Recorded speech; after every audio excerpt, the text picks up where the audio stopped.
नमस्कार मंडळी. चला तर आज मी आपणास मस्त असे मसाला शेंगदाणे करून दाखवणार आहे. पावसाळा पण चालूच आहे आणि आधी मुलांना सुट्ट्या पण येणार पावसाळ्यामध्ये. तर अशा प्रकारे विविध प्रकारे चळण्याचे असे पदार्थ असतात. वाटाणा म्हणा, शेंगदाणा म्हणा, चणा म्हणा. तर अशा प्रकारे मी तुम्हाला आज मसाला शेंगदाणे सोप्या पद्धतीत करून दाखवलेले आहेत आणि एकदम सुट्टा दाणा होऊन जातो. अशा पद्धतीमध्ये आपण नक्की करा. तर पूर्ण व्हिडिओ स्किप न करता पहा. तर चला तर आपण आता ही रेसिपी पाहायला घेऊया. नमस्कार मंडळी, आम्ही मालवणी या चॅनल आपले मनापासून स्वागत आहे. हे बघा, बाहेर मस्त पाऊस पडतोय आणि चटर मटर आपल्याला खायसारखं वाटतं. भजी वगैरे तर आपण करतच असतो, पण असे मसाला शेंगदाणे करून ठेवले ना तर आपल्याला केव्हा पण खायला मिळतात. भजी कशी लगेच संपून जाते. थोडे थोडे तुम्ही करून ठेवलात ना आणि काही त्रास अजिबात नाही आहे, करायला व्यवस्थित आहे, पटकन होऊन जातात. तर असं कसे करायचे ते व्हिडिओ स्किप न करता पूर्ण पहा. तर आपण चला आता करायला घेऊया. हे बघा, हे पाव किलोच्या वरती शेंगदाणे आहेत, म्हणजे जवळजवळ 300 ग्रॅम असतील.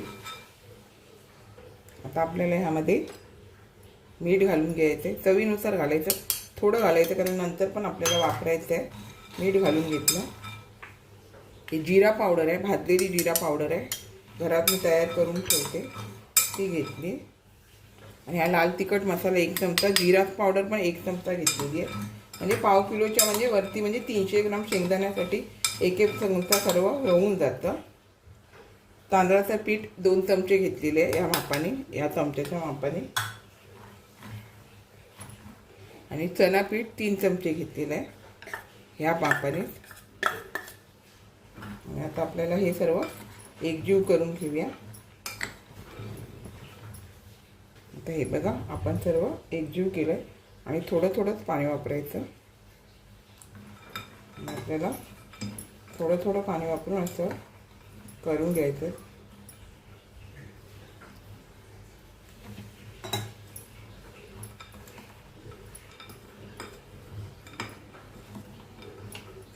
जेणेकरून सर्व शेंगदाण्याला हे जे पीठ आहे ते लागून जातं.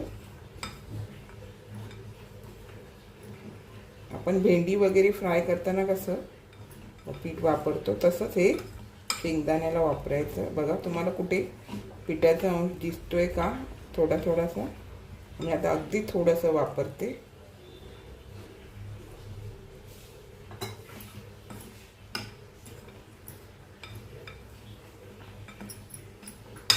बघा, व्हिडिओ मी अजिबात बंद न करता तुम्हाला हे पाणी कसं स्किप न करता तुम्हाला पूर्ण पाणी कसं लावायचं ते दाखवले, जेणेकरून हे बघा सर्व शेंगदाण्यांना हे पीठ लागून गेलं आहे.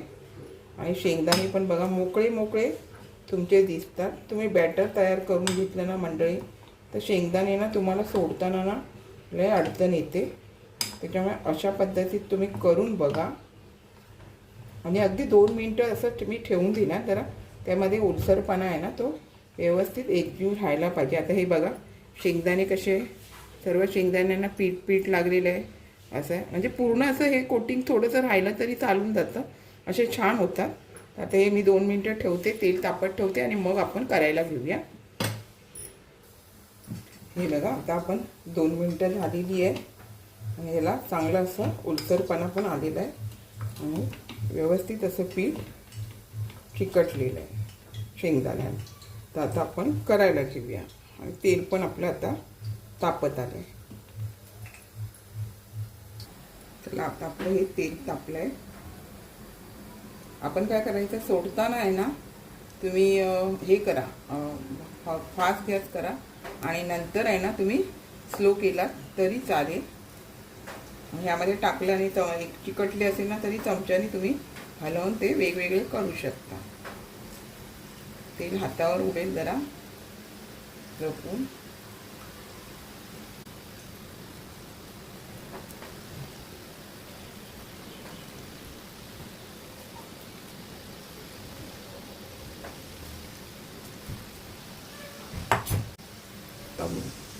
आता हे बघा, ह्याच्यामध्ये समजा चिकटले असतील काय असतील तर आपण हे मी स्लो आणि फास्टमध्ये आता गॅस ठेवलेला आहे, मीडियम केलेला आहे. आणि एकदम घातले नाही, थोडे थोडे घालून आपल्याला करून घ्यायचे, असे मोडून घ्यायचे. बघा, तुम्ही अशा प्रकारे पीठ लावलं तरी पण बघा पिठाचं कोटिंग हे ह्याला राहतं. आणि तुम्ही म्हणाल कलर दिसत नाही तर आपल्याला नंतर, आणि मी हळदीचा वापर केला नाही त्याने, कारण माहिती आहे जास्त असं काळपट होऊन जातं, त्याच्यामुळे हळदीचा वापर केलेला नाही आहे. मग चिकटलेले असतात ते मोडून घ्यायचे. अशा प्रकारे मध्यम आचेवरती तुम्हाला हे फ्राय करून घ्यायचे आणि असे असे मध्ये मध्ये चमच्याने हलवून घ्यायचे, जेणेकरून चारी बाजूने व्यवस्थित असे कुरकुरीत भाजले जातील. नंतर मग आपल्याला पुन्हा कलर येण्यासाठी व्यवस्थित असे मसाला वापरून घ्यायचा आहे. आता आपण हे फ्राय करून घेऊया. हे बघा कसा मस्त असा एकसारखा कलर आलेला आहे आणि बुडबुडे बघा पूर्ण थंड झालेले आहे. त्याच्यामुळे हे आपले शेंगदाणे भाजले समजून आपल्याला काढून घ्यायचे. बघा मस्त असं पिठाचं कोटिंग लागलेलं आहे ह्याला. त्याच्यामुळे बॅटर न करता अशा पद्धतीत तुम्ही जरी केलात ना, हे बघा अशा पद्धतीत, तरी छान असं व्यवस्थित कोटिंग लागून जातं. सुगंध पण भारी येतोय. आता अशा तऱ्हेने मी बाकीचे पण करून घेते.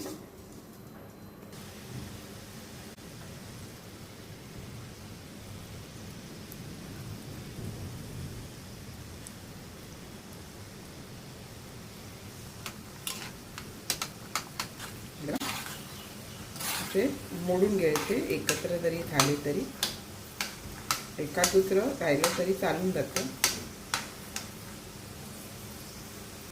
हे बघा मस्त असा कलर आलेला आहे आणि मध्यम आचेवरच मंडळी भाजून घ्यायच्या. फास्ट गॅस करून अजिबात भाजू नका, नाहीतर वरचं पीठ सगळं करपलं जाणार आणि आतून तुमचे कच्चे राहणार, त्याला कुरकुरीतपणा येणार नाही.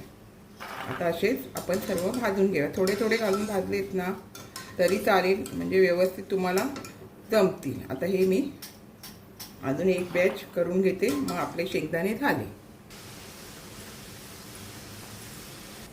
हे बघा मंडळी लक्षात घ्या, तुम्ही जेव्हा शेंगदाणे भाजताना पूर्ण असं शेंगदाणे तेलामध्ये असे थंड होऊन बसले ना, बुडबुडे काही तुमचे शेंगदाणे भाजले गेले.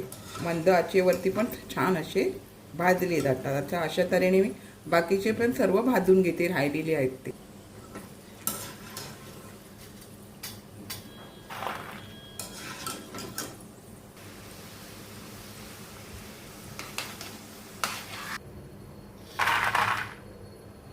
हे बघा तर आपलं हे सर्व फ्राय करून झाले. किती होते आणि केवढे झाले, पिठाचं कोटिंग वगैरे लावलं का भरपूर अशी तुम्हाला 300 ग्राम शेंगदाणे मध्ये मिळून जातात.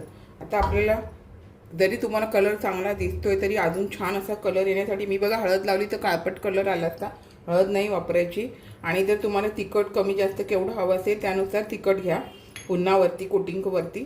तर आता हे मी लाल तिखट मसाला अर्धा चमचा सारखा घेतलाय, चाट मसाला पण अर्धा चमचा घेतलाय आणि संदेव मीठ घेतलंय. त्याच्यामुळे कशी माहिती आहे छान अशी चव येते.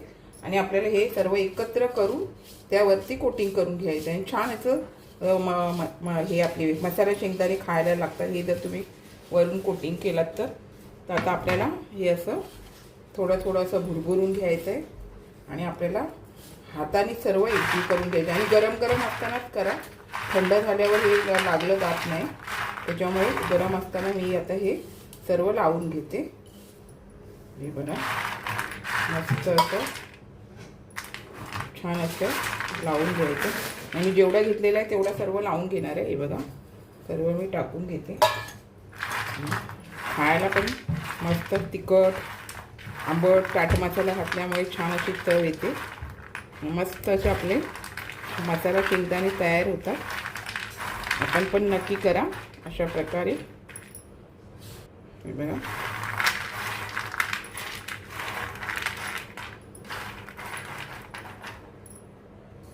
हे बघा मंडळी छान असे मी आपणास कुरकुरीत असे मसाला शेंगदाणे करून दाखवलेले आहेत. एक नंबर. आतून पण चांगले भाजले जातात. आपण पण अशा प्रकारे नक्की करा. आतला कलर बघा कसा व्यवस्थित मीडियम फ्लेमवरच मी भाजून घेतलेले आहे, त्यामुळे तुम्ही पण मीडियम फ्लेमवरच भाजून घ्या. खूप छान होतात. पावसाळा आहे, आपल्या मुलांना घरातल्या घरात असे प्रकारचे तुम्ही काही पदार्थ तुम्ही तळून दिलात ना मुलं अशी आवडीने खातील. तर एक नंबर झालेले आहेत मंडळी. ह्या पद्धतीमध्ये एवढ्या मापामध्ये तुम्ही करून बघा. मी 300 ग्राम जायसारखं शेंगदाणे घेतलेले आहे, त्यानुसार सर्व साहित्य घेतलेले आहे. तेवढंच साहित्य आधी तुम्ही थोडे करून बघा, नंतर तुम्हाला वाटलं खूप करायचे तर तुम्ही खूप करू शकता. 300 ग्राम शेंगदाण्यामध्ये पण भरपूर आपल्याला पिठाचं कोटिंग वगैरे लावल्यामुळे भरपूर असे होऊन जातात. तर तुम्ही आधी एवढ्या प्रकारे करून बघा, तुम्हाला आवडतील. आवडले तर माझ्या चॅनलला लाईक, शेअर, सबस्क्राईब, हाईप करायला विसरू नका. चला तर आता इथेच थांबते. मस्त खा आणि स्वस्त राहा. आपण माझे व्हिडिओ पूर्ण पाहता त्याबद्दल मनापासून खूप खूप धन्यवाद. आणि मंडळी, चॅनलच्या बाजूला जे बेल आयकॉन असते ते क्लिक करा, जेणेकरून आपणास माझ्या चॅनलचे नोटिफिकेशन मिळतील आणि प्रथम आपणास व्हिडिओ पाहायला मिळतील. चला तर अशा प्रकारे तुम्ही पावसाळ्यात तुमच्या मुलांना, तुमच्या घरच्या मोठ्या माणसांना आवडतील अशा प्रकारे मसाला शेंगदाणे करून द्या.